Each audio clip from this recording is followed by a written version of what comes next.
The vaccine called Sputnik V has already been jabbed into thousands of Russian arms, even though it's still in phase 3 trials. Those most at risk, such as Dr. Olga Moskova, were among the first to volunteer.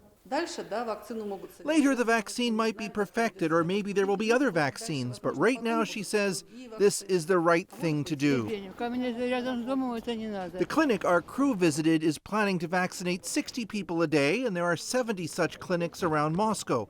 The first shot is followed by a booster 21 days later. I hear a lot of opinions about the vaccine, said Chief Dr. Natalia Kuzenkova, but my responsibility is to tell people if they haven't been sick yet, they could still get sick and die. For the Putin government, the prize of being first with a national vaccination program is bragging rights to being a vaccine superpower. Every time a Western nation has come out with some kind of good news, Russia's followed with even better news, sometimes just a few hours later. And that drive to be first has led to skepticism about just how safe Sputnik V is and how well it will actually work. It's not just people in the West who are leery. On the streets of Moscow, we found significant resistance from Russians too.